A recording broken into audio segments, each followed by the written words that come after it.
नमस्कार, आप देख रहे हैं अब तक टीवी चैनल। हमारे संवाददाता संतराज यादव ने जनपद गोरखपुर से जानकारी देते हुए बताया कि ईद उल अजहा बकरीद की नमाज पढ़ नमाजियों ने मुल्क में शांति, आपसी भाईचारा, तरक्की और सौहार्द बनाए रखने की अपील की। जी हां, आपको बताते चले कि ईद उल अजहा बकरीद की नमाज लोगों ने ईदगाहों और मस्जिदों में हजारों की संख्या में अदा की गई।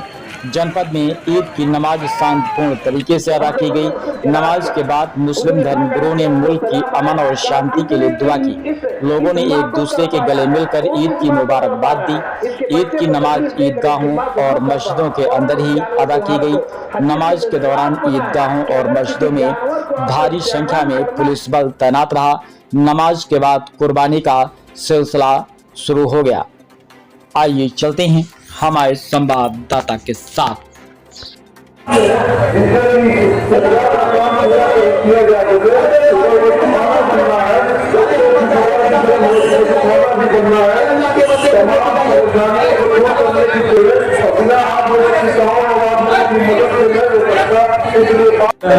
इस ईद मुबारक मौके पर मैं सभी देशवासियों को मुबारकबाद पेश करता हूं और मैं चाहता हूं और मैं ये दुआ करूंगा कि अल्लाह ताला इस ईद के मौके पर सारे हमारे हिंदुस्तान में अमन अमान अता फरमाए, अमन कायम अता फरमाए, हिंदुस्तान से हमारी परेशानियां दूर हों।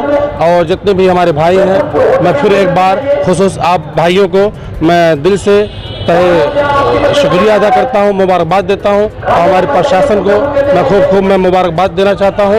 उन लोगों ने अपना वक्त निकाल कर अपना फ़र्ज़ अदा किया, अपने त्यौहार को छोड़कर हम लोग ने अपना फ़र्ज़ अदा किया। मैं सभी देशवासियों को मैं फिर एक बार मुबारकबाद पेश करता हूँ। मेरा नाम अबू बकर है। ये त्यौहार जो है सालों चला आ रहा है, बकरीद त्यौहार है। अबू बकर वक्त साहब थे, उन्हीं के बच्चे कुर्बानी की वजह से ये त्यौहार मनाया जा रहा है। गोरखपुर में इसका कितना उत्साह है, कैसे आप लोग? गोरखपुर में उत्साह बहुत अच्छा है, आप लोग का बहुत अच्छा सहयोग रहा और बहुत कायदे से त्यौहार ये मनाया गया और आगे भी मनाया जाएगा। क्या संदेश देना चाहेंगे? संदेश ये देना चाह रहा है कि मतलब ये बहुत अच्छा त्यौहार है, प्रतीक त्यौहार है, सौभाग्य का त्यौहार है और सारे लोग एक समान मनाते हैं और भाईचारगी से अपना रहते हैं, भाईचारगी से अपना त्यौहार कायम करते हैं। मेहताब आलम। नमाज पढ़ते हैं, उसके बाद कुर्बानी कराते हैं। कितना अहम पर्व मानते हैं?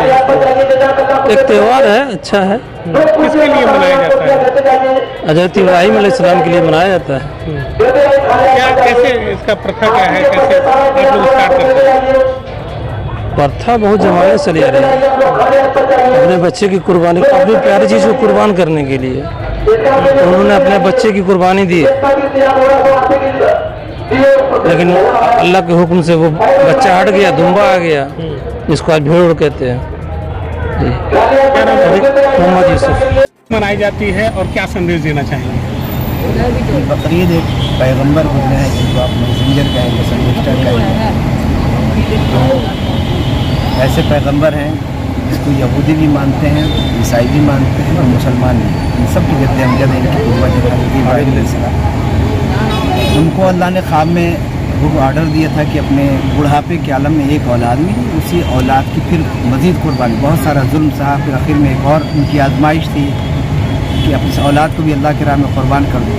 वो कुर्बान करने चले, लेकिन ऊपर वाले को कुछ और मंजूर था अल्लाह को। उन्होंने उसकी जगह पर एक उस ज़माने के अंदर जो निज़ाम था, अल्लाह ने गैब से एक मेढा भेज दिया और बच्चे को हटा दिया गया वहाँ से। उसी की यादगार एक आशिकाना अमल है। असल चीज़ ऊपर वाला परखना चाहता था कि ये कितना आगे बढ़ना चाहता है और कितना हमारी मोहब्बत में ये फ़ना है। उसी मोहब्बत की फ़नाइयत को पसंद आई। ये सिलसिला कुरान करीम के अंदर है कि हमने इसको वतरकना अलैहि फिल आखिरीन, बाद वालों में ये सिलसिला चला दिया। पूरी दुनिया के अंदर ये कुर्बानी हो रही है और सबसे बड़ा फ़ायदा ये होता है कि दुनिया के अंदर जो बैलेंस बना हुआ है, सिस्टम बना हुआ, वरना एटमॉस्फेयर तबाह हो जाए। अगर इंसान, ख़ासतौर से इंसानों के बीच में रहने वाली जानवर है, अगर उनको यूज़ ना करें, यूजलेस हो जाए, तो पूरा एटमॉस्फेयर ख़राब हो जाएगा, हमारा और आपका जीना भी मुश्किल हो जाएगा। एक सिस्टम था और एक यादगार है। सिस्टम भी संदेश मिला हुआ और यादगार बाकी है और चल रही है। एक आशिकाना। इमाम साहब, जो कुर्बानी होती है वो उसके लिए कोई नियम कानून या कुछ ऐसा?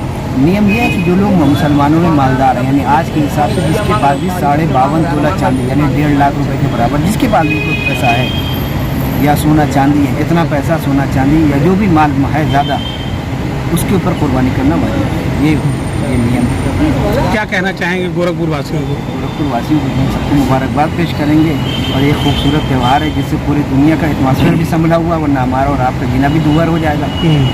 और इस मौके पर खुशी मनानी चाहिए और एक सिस्टम, कुदरत ने एक सिस्टम जो नेचर ने दिया, उस नेचर की खूब खुल के तारीफ़ करनी चाहिए और हम लोगों को शुक्र अदा करना चाहिए कि इतना खूबसूरत